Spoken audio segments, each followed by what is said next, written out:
Muito bom dia, boa tarde, boa noite, dependendo do horário que você for nos assistir. Estamos iniciando mais um podcast Grandes Encontros com Laírson Bueno. Eu sou advogado e hoje nós entrevistamos aqui o Daniel Miguel, conhecido como Daniel Ativista, que vem nos brindar com a sua sabedoria neste dia, tarde e noite. Seja bem-vindo, Daniel Miguel, Daniel Ativista.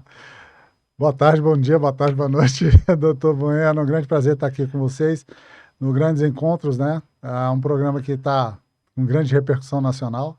É um grande prazer estar com o senhor aqui, desejar aí parabéns pelo trabalho, está incrível, né? O Brasil inteiro está, assim, ovacionando todo o seu trabalho. Parabéns. Obrigado. Daniel,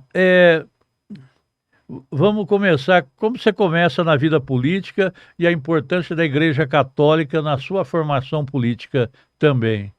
Obrigado, doutor Bueno. Minha vida começou na cidade de Anápolis, né? Eu já como coroinha da Igreja Católica, né? Aham. Minha formação morava de frente a uma igreja católica e fui crescer com padres, né?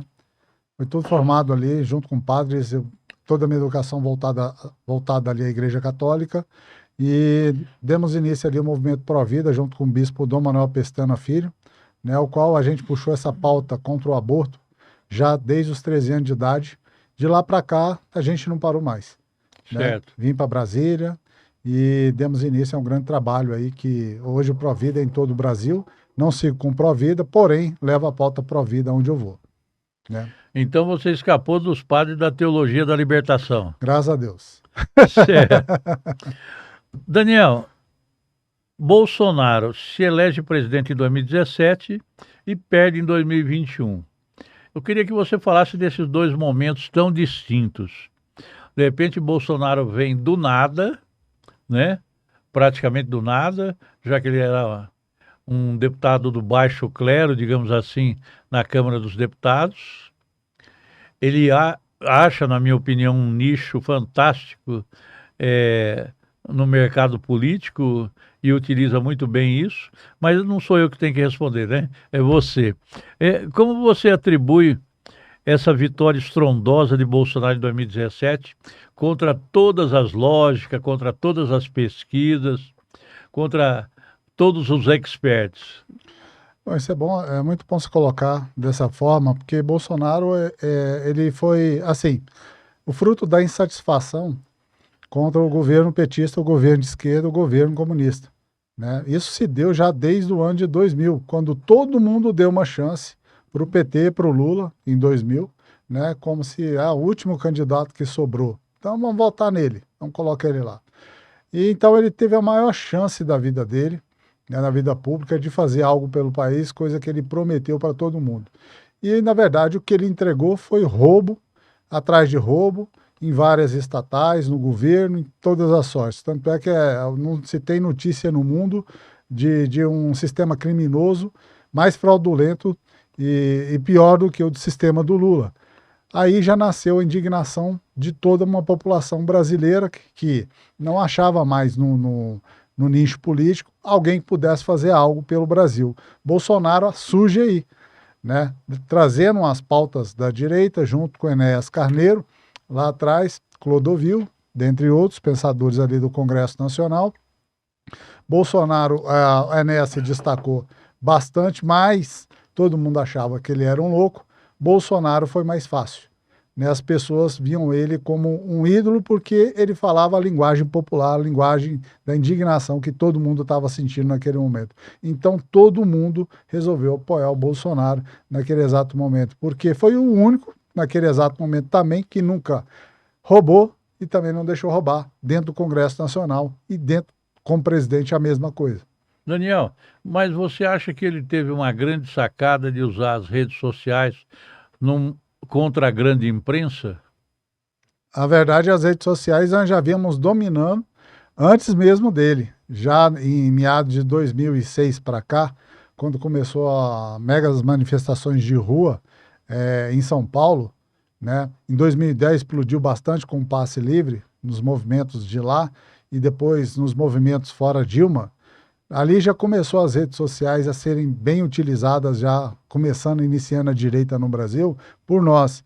Ele entrou por aí, né? O Carlos Bolsonaro ajudou ele com as redes sociais, e aí foi a sacada. A rede social hoje quem domina é a direita. Não é a esquerda, é a direita. Mas Então, pelo que você fala, então, a esquerda cochilou. Ela não detectou esse movimento da rede social a partir de 2006, não crescendo, não crescente. a verdade, a esquerda ela roubou tanto que ela ficava com medo de ir para as redes sociais. Essa é a grande verdade. Tudo que eles falavam ficavam gravados. Então eles não utilizavam da forma como a gente utilizava. A gente utilizava falando a verdade. Eles ficavam com medo de falar mentira e cair em contradição e virar prova contra eles. Aonde nós crescemos bastante. Entendo. E aí, Bolsonaro ganha a eleição, faz alguns avanços, mas em 2021 perde. Por que Bolsonaro perde? Bolsonaro não perdeu. Eu sou bem categórico. Todo mundo sabe que exatamente o Brasil é conservador. Eu vou me reservar o direito de não falar exatamente tudo, porque eu posso ser preso, Certo. dependendo do que eu falar, mas o povo sabe por que eu não vou dizer, não estou dizendo aqui. Mas Bolsonaro, nós sabemos que Bolsonaro ganhou essa eleição. É só você andar na rua, aonde ele vai, ele arrasta milhares, milhões. Uma motociata ele arrasta milhões. Isso nunca se viu com nenhum presidente do mundo, não foi no Brasil. Nenhum presidente do mundo. Isso nunca existiu na história do planeta Terra, um presidente arrastar milhões na rua, né? Desse jeito. Só por aí nós já vemos a popularidade dele. Ele só cresce, cresce, cresce, cresce, cresce, cresce, cresce. Impossível um presidiário condenado em todas as instâncias, o Brasil sabendo de tudo o que aconteceu, ter ganhado essa eleição. Um cara que não pode andar na rua, que tem que pagar para as pessoas comparecer a uma reunião que ele faz, que tem que obrigar prefeitos a conclamar os funcionários da prefeitura e obrigá-los a estar onde o Lula está. Entende? Não tem como, é impossível o Lula ter ganhado essa eleição. Agora, cabe, né, ao órgão liberar, autorizar para que se faça uma auditoria geral, né, nessas urnas, para que a gente saiba a verdade do que de fato está acontecendo. Por que que ninguém pode triscar nessas urnas? Por que que foi negado às Forças Armadas triscarem nessas urnas e tentarem achar algum problema nela? E por que que outros países, e o próprio dono da Smartmatic, que é dono das urnas, já falou que é uma urna fraudada, e por que continua sendo utilizada até hoje? Entende? Certo. Qual é a insistência? Eu não entendo isso. Acabei falando. Verdade. Mas é isso. É uma outra questão. Aí o governo Lula assume e adota uma política externa um tanto polêmica. Gostaria que você falasse inicialmente sobre Venezuela e Argentina. O que você acha aqui no nosso contexto da América do Sul? Contexto da América do Sul, Venezuela e Argentina. Isso aí já foi bem planejado lá atrás, já com o Foro de São Paulo, né? A tomada de toda a América Latina por Lula, Hugo Chávez, Nicolás Maduro, que não era presidente na época, Cristina Kirchner, pessoal mais ligado à esquerda, pessoal de Cuba, fizeram um consórcio para tomar toda a América Latina e conseguiram, de fato, fazer isso e cumprir com isso. Mas foi um sistema que não está se mantendo de pé, porque aonde a esquerda entra, ela quebra tudo. Na Argentina, nós temos um país quebrado que sobrou para o Milei arrumar agora, e no primeiro mês já deu uma melhorada. Na Venezuela, infelizmente, as Forças Armadas apoiaram Maduro, que se tornou um ditador nato, né? E, infelizmente, não tem mais condição de se pegar aquele país, a não ser que haja uma interferência de fora, né? Estados Unidos ou qualquer um outro país. Cuba, ninguém chega perto, mas é um país também totalmente devastado. E outros países da América Latina, onde a esquerda entrou, que não... eles assumiram e se tornaram um regime totalitário. No Brasil está acontecendo a mesma coisa, né? Com a ajuda das Forças Armadas. Não tem como falar que não. Depois do dia 8 de janeiro, está bem claro e nítido para todo o Brasil, com o apoio das Forças Armadas, tudo o que vem acontecendo nesse país. Essas prisões, tudo envolve eles. Não tem como dizer que não. Eram Forças Armadas que estavam em apoio a Nicolás Maduro, na Venezuela, quando ele entrou, e o tornou um ditador. Na Argentina não precisou das Forças Armadas, o próprio governo se destruiu feio, antes que as Forças Armadas intervissem. Mas aqui no Brasil as Forças Armadas estavam junto com o presidente Lula. Olha o que aconteceu. Mais de 2.000 pessoas presas e gente sendo condenada a 17 anos de prisão, uma atrás da outra, todo santo dia. Né? É isso que acontece. Sempre vem com o apoio das Forças Armadas. Tudo só acontece com o apoio deles. Certo. Agora vamos para mais longe um pouco. A guerra da Ucrânia e da Rússia. Como que você vê essa questão e a participação da OTAN? Uhum. Bacana. A guerra da Ucrânia e da Rússia. Bolsonaro teve uma sacada bacana em fazer uma parceria para conseguir produtos para nossa Defensiva agrícola, né? defensiva agrícolas aqui para o Brasil, né, para não atrapalhar o nosso fornecimento de alimentação para todo mundo. A Rússia não é boba, forneceu sim para o Brasil. Então ele foi bem político, soube utilizar a política para fazer uma política externa bem feita, junto, lógico, com o apoio do Eduardo Bolsonaro, que costura bem essas coisas. Né? Quanto à Ucrânia, a Ucrânia ela tem um vasto sistema também de agricultura muito forte, do qual a Rússia também depende, né? Que tem milho, soja e muitas outras coisas que vêm dali. Né? E o que acontece? Essa guerra, muita gente da direita acabou ficando do lado, achando que o Vladimir Putin, pelo lado do Bolsonaro, ter ido lá conversar com ele, que o Vladimir Putin era um conservador. Na verdade, Vladimir Putin é um esquerdista nato. Se você olhar o sistema dele, até hoje, é um sistema stalinista. Ele é um cara extremamente esquerda e mantém o sistema stalinista até hoje. A Rússia se mantém, é um sistema de esquerda. E ele mata, prende todos os opressores dele ou pessoas que são contra o regime dele. Vai ter novas eleições e ele já ganhou, porque todas as pessoas que estão contra ele ou está morta ou está presa. Né? A outra, ele não assume. A Teve Ucrânia... agora a morte daquele opositor dele que estava é, preso, né? esqueci o nome dele agora, um ativista. Navinal, alguma coisa Esqueci assim. agora o nome dele. Mas era o maior opositor do Vladimir Putin. Ele mandou prender e matou. E foi um dos, porque antes desse houve vários outros, né? Que ele matou também na prisão. Ele é um assassino, né? Agente da KGB, muito ligado a Angela Merkel, da Alemanha, né? Os dois dizem que até tinham um caso, já tiveram um caso lá no passado. Não sei se é verdade, mas é o que a imprensa noticia. Né? E o problema é que Vladimir Putin ele quer porque quer de qualquer forma a Ucrânia. Ele não aceita o fato de que a Rússia já foi Ucrânia um dia. A Rússia só existe hoje porque ela era Ucrânia, entende? E ele quer o território russo de qualquer forma. Hoje, o Brasil, os conservadores apoiam a Ucrânia, entende? Porque é uma guerra de Davi contra Golias ali.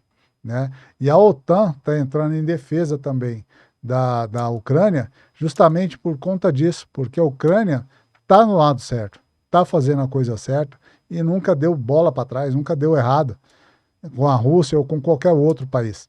A Ucrânia sempre esteve do lado da OTAN em vários países e a Rússia nunca deixou a entrada da Ucrânia na OTAN.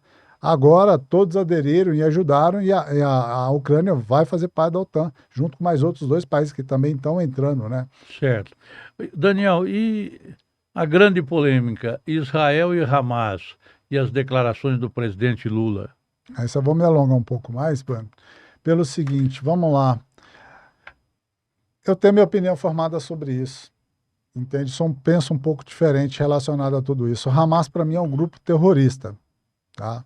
Isso é que nem Hezbollah, é um grupo terrorista. Certo. Isso aí é inquestionável, não tem o que se falar, entende? O que também é inquestionável para nós é que nós temos um presidente que apoia um grupo terrorista. Esse cara jamais poderia estar na presidência da República. É um cara que está do lado do crime organizado, é um cara que apoia terroristas, que mata crianças, estupra as mulheres e faz todas aquelas coisas que acontecem, que vocês estão vendo na televisão. Jamais um presidente da República poderia se portar de tal maneira a apoiar um grupo terrorista. O pior de tudo são as falas do Lula, né, contra Israel. Certo. Comparando os ataques de Israel, ou como Israel está lidando com a guerra, com o Holocausto, uma coisa tão sensível para os judeus, né? E para o mundo também, né? Mas aí vem aquela coisa, Lula é só um falastrão. Ele não tão pouco sabe o que significa o Hezbollah, tão pouco sabe, ele sabe o que significa tudo aquilo ali. Ele é tão falastrão que ele não entende nada, porque ele está agindo, querendo agir como em 1980 e alguma coisa, ele deu declarações falando bem de Hitler, que invejava Hitler, que Hitler tinha culhão para poder fazer as coisas. Ele mesmo disse isso. Só que ele não sabe que quando Hitler estava preso, no seu livro Minha Luta, Hitler, quando criou o Partido Nacional Socialista, uma das primeiras coisas que ele disse, ser contra todo comunista. Entende? O partido foi criado para lutar contra o comunismo. Entende? Entendi. Então, se Hitler tivesse vivo hoje e Lula tivesse fazendo esse tipo de fala, provavelmente Hitler mandaria exterminar o Lula. Entendeu? Porque Lula é esquerda, é um comunista, um cara que quer destruir tudo. E é toda contra uma ideologia que vem lá de trás. Partido nazista, nazismo é uma coisa totalmente diferente do que o Lula é, do que o Lula prega, ou qualquer coisa do tipo. Entende? As pessoas têm que estudar mais a fundo essa coisa, porque não é esquerda, não é direita, é um outro sistema totalmente diferente do que as pessoas imaginam. Entende? Agora, quando ele afronta, do jeito que ele vem afrontando Israel, que é um parceiro comercial do Brasil, quando ele afronta os Estados Unidos, como ele afrontou, quando ele afronta a Ucrânia, do jeito que ele afrontou, ele está chamando para o Brasil a atenção para uma terceira guerra mundial, porque os outros países da União Europeia começam a ver o Brasil como o quê? Como um país nazista, porque estão vendo a gente como o quê? Gera uma insegurança. Uma insegurança. Né? Nós temos relatos de vários brasileiros em torno do mundo aí sendo mandados embora de escola, sendo chamado de nazista por causa das falas do Lula. Temos amigos aqui em Portugal mesmo aí que, poxa, foi expulsa do supermercado por ser brasileira, sendo chamada de nazista por conta da fala de um presidente da República brasileiro. Entende? Isso pega mal para nós. A manifestação do dia 25 foi a coisa mais importante do mundo, porque mostrou para o Brasil que nós não somos Lula. O Brasil estava na Paulista inteiro e demonstrou o que ele é. Quantas pessoas tinham na Paulista? Eu calculo para mais de 1 milhão. Para mais de 1 milhão de pessoas. Porque a Paulista inteira estava tomada, as suas vielas estavam tomadas, as ruas de baixo e de cima estavam tomadas, e o trio elétrico, que geralmente só fica cheio na frente dele, estava cheio na frente e atrás. Dos lados, todas as laterais. Entende? Nunca se viu isso na Paulista da forma que foi. Foi a maior manifestação do estado de São Paulo até hoje, né? E agora, qual é a fórmula para a direita voltar ao poder, nesse momento, inclusive, que o Senado está com uma pesquisa sobre a anistia aos presos em 8 de janeiro. E essa anistia, a direita está perdendo para a esquerda por cerca de 30 mil votos, 516 a 486, alguma coisa assim. Qual é a fórmula para a direita voltar ao poder? A primeira coisa, Bueno, a direita ela não é política. A direita ela é pensadora, mas ela não é política. Ela é formadora de opinião, mas ela não é política. Importante essa análise, hein? A direita não sabe negociar. Essa é uma fala que dá corte aqui no Instagram, porque é algo diferente. É verdade. Ela nunca foi política. Direita é nova. Nós temos deputados na Câmara dos Deputados que nunca aprovaram nada. Qual deputado da direita aprovou alguma coisa aqui? Nenhum. Qual deputada de Brasília que aprovou alguma coisa ou fez alguma coisa pelo Brasil? Nenhum. Sabe por quê? Porque nós não sabemos fazer política. O único que soube fazer política foi quando estava na presidência da República, foi o Bolsonaro, que soube costurar suas pautas e ele mesmo entrar no jogo e conseguir aprovar as coisas que o governo federal precisava, porque se dependesse dos deputados da direita do Congresso Nacional, estávamos em maus lençóis. A verdade tem que ser dita.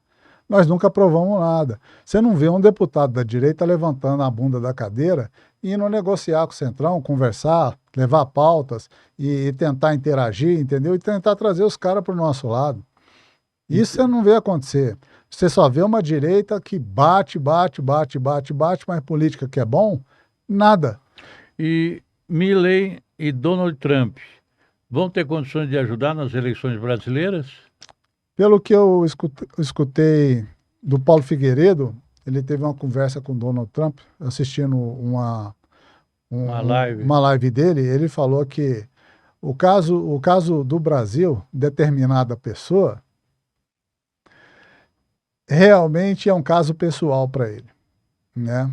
Então a gente espera assim que provavelmente vai ter sim alguma coisa acontecendo aí agora depois da entrada do Trump aqui no Brasil. Com o Milley ali também é uma boa. Eu acho que nós deveríamos também nos aproximar também daquele outro presidente que fez um sucesso agora no país dele, eu não me lembro, Buckley, como é que é?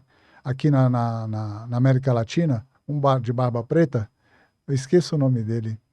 Ele mandou prender todo mundo que fez sacanagem no país, bandido, ladrão, e consertou o país da noite pro dia, tem 90% de aprovação.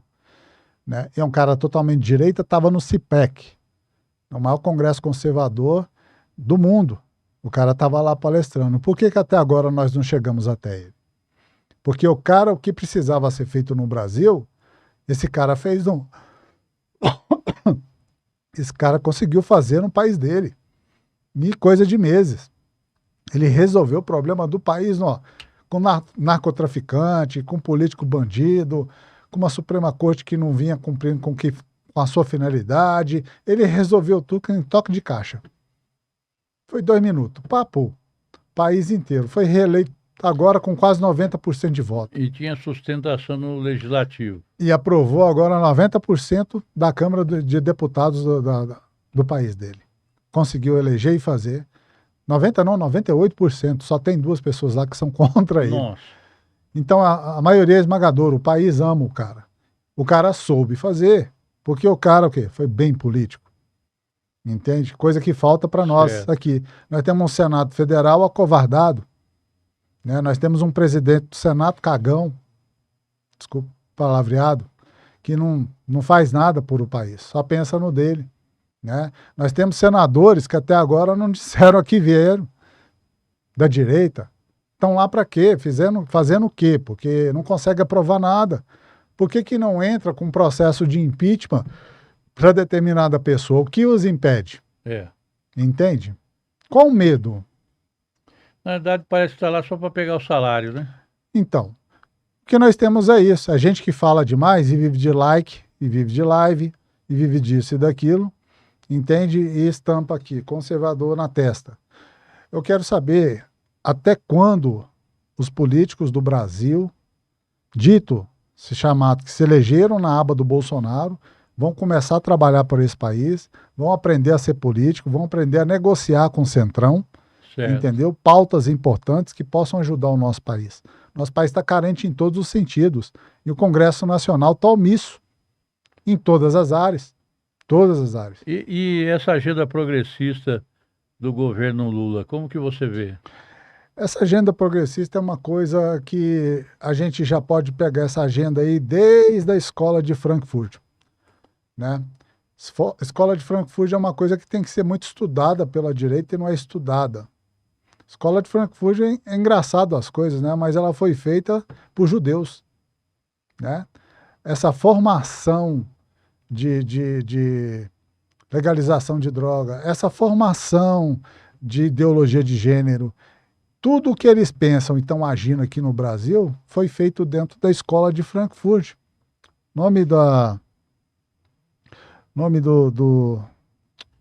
dos indivíduos, lá era o Instituto de Pesquisas Sociais, eram alemães, né? Alemães judeus, todos judeus, né? Foi fundado em 1924, né? Por um grupo de filósofos sociológicos, né? Marxistas, todos marxistas, né?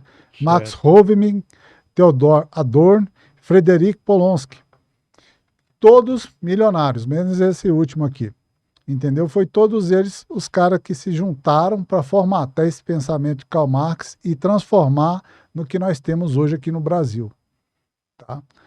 Então nós temos que começar a estudar isso aí e ver como combater. Se a gente não entender como é que foi feito, a gente jamais vai saber como combater isso.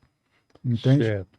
E sobre o Uber, a grande polêmica dessa semana no Congresso, com a aprovação, é uma proposta populista, é uma enganação, ou são as duas coisas?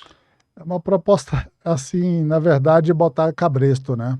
Porque o governo não pode ver nada parecido com o sistema americano de se fazer negócio, né? Você não, que nem eu fiz, gravei um vídeo agora há pouco e coloquei na internet. Você não vê um americano saindo dos Estados Unidos vir trabalhar no Brasil, por exemplo, aqui no Magazine Luiza. Você não vai ver isso acontecer. Mas você vai ver brasileiro atravessando o Rio, levando tiro e tudo mais, para trabalhar lá Nos nos Estados Estados Unidos. Unidos, entendeu? Sem legislação nenhuma trabalhista, encargos trabalhistas nenhum, entende? Lá a coisa funciona assim. E todo mundo gosta assim, ganha por hora e daquele negócio todo. Aqui no Brasil, a Uber mantém esse sistema de lá, você trabalha, você ganha. Chega num preço ali, negociável, muitas vezes, pela Uber, o cara está satisfeito, o motorista está satisfeito, é uma negociação, livre negociação entre motorista e o usuário, Entendi. entende?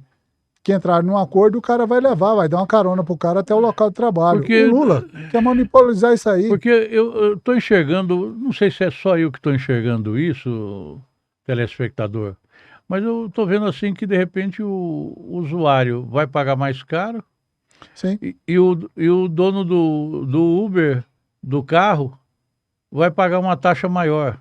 É sim. isso? Olha, vou ser bem sincero. Ele quer o quê? Ele quer que as empresas parem de trabalhar nesse sistema e voltem a trabalhar em sistemas que paguem impostos para o governo, entendeu?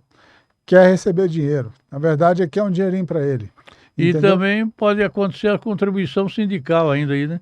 Vem contribuição sindical, agora todo Uber que se preza já paga INSS, é MEI, trabalha como MEI, ele já paga a sua contribuição, Aham, entendeu? A maioria dos Ubers do Brasil são MEI. Ele paga a sua contribuição, paga seu INSS, paga tudo direitinho. Não tem por que fazer isso. Na verdade, o que ele quer é o quê? É controlar o que ele não controla. É ter o controle total sobre uma coisa que ele não controla. É mais do que tudo isso. Entendeu? E esse encargo que ele está colocando sobre o usuário, sobre o motorista de carro e sobre a empresa, isso vai refletir diretamente no preço para o usuário, que vai entendi. pagar um Uber mais caro. Como eu coloquei no vídeo, o Lula tem que se preocupar em levar água para o Nordeste, o Lula tem que se preocupar em fazer asfalto, fazer rodovias boas e manter a boa qualidade das rodovias para que a gente possa rodar, parar de cobrar impostos mirabolantes e parar de regulamentar coisas que não têm necessidade de regulamentação. Não existe para que regulamentação para Uber, a não ser que tenha outro interesse por trás, Entendi. entende? O Lula está extrapolando tudo, ele tem que se preocupar com saúde, educação e outras coisas. Quando alguém quer pagar uma carona, alguma coisa, não tem que estar o governo no meio disso. Entendeu? Se eu quero, bom, me dá uma carona, eu te dou tanto. Você não, o Lula tem que ganhar com isso? Não tem razão, né? Não tem porquê, entende? Isso aí só prova o quê? Ele quer dominar todas as esferas hoje de trabalho no Brasil, Certo. entendeu? É isso que ele quer. Daniel, eu queria que você desse para o nosso público o seu Instagram para eles te seguirem, Facebook, enfim, o que você achar interessante, e-mail, telefone, enfim. Bacana. Pessoal, vocês podem me seguir pelo Instagram, @Daniel Ativista Oficial, é minha rede oficial no Instagram. No Facebook, Daniel Ativista, tá bom? Todas as redes sociais, todas Daniel Ativista. Vocês vão me encontrar em todas elas. Twitter também, Certo. tá? Daniel ainda está fazendo live? Estou começando de novo, né? Certo. Recomecei, passei por uma campanha, voltei ativo agora, dei uma refrescada um pouquinho para acalmar os ânimos e agora estamos ativos de novo aí e vamos começar novamente a somar com pessoas que realmente, de fato, querem a mudança do Brasil, né? Nós vamos estar em apoio a essas pessoas e vamos estar lutando, ombro a ombro, né, pela melhoria da cidade de Brasília e por todo o nosso país. Daniel, ativista, pode ser candidato em 2026? Eu quero sim. Eu tenho um propósito de vida, que é livrar o Brasil do comunismo. Eu tenho um propósito de vida, que é ajudar o governo Bolsonaro, ajudar o presidente Bolsonaro a chegar a esse país, a se tornar um país de primeiro mundo, livre do comunismo. E se o Bolsonaro estiver inelegível, quem deve ser o candidato da direita, na sua opinião? Eu acredito, bom, eu acredito que ele deva colocar Tarcísio e Michele, ou Tarcísio e Zema. Tá? Certo. Eu acredito que ele deva fazer essa escolha. E se a escolha que ele fizer, ele conta comigo porque eu vou apoiar. Positivo. Daniel, quero colocar nossos microfone e câmera à disposição. Estamos chegando ao final do podcast. Desde já, muito obrigado. Então, fique à vontade para suas despedidas aí. Queria agradecer ao Dr. Bueno, que esteve comigo nos melhores e nos piores momentos da minha vida. Todos sabem, passei por uma prisão injusta, em meados de 2020, né, 21, né? Fiquei preso 1 ano e 12 dias. Dr. Bueno se mostrou, foi a primeira pessoa a chegar a mim, oferecer para me ajudar no momento mais difícil da minha vida. Esteve do meu lado, né? Nunca me cobrou nada, sempre me apoiou, me ajudou. Porque E tivemos Covid nesse meio tempo também? Tivemos Covid, quase falecemos, os dois, né? Mas Deus, graças a Deus, colocou o Dr. Bueno na minha vida. Então eu queria que, para todo o Brasil, agradecer a você, Bueno, por tudo que você fez por mim. Obrigado. Tudo que você vem fazendo pelo país também, por vários conservadores do Brasil, por esse programa que é um sucesso, né? Tenho certeza que daqui vai dar muitos bons frutos para você, para todo o nosso país, né? E eu quero estar junto contigo para o que deve porque você se mostrou um grande amigo, um amigo de verdade. Obrigado. Gente, um grande abraço, até o próximo podcast.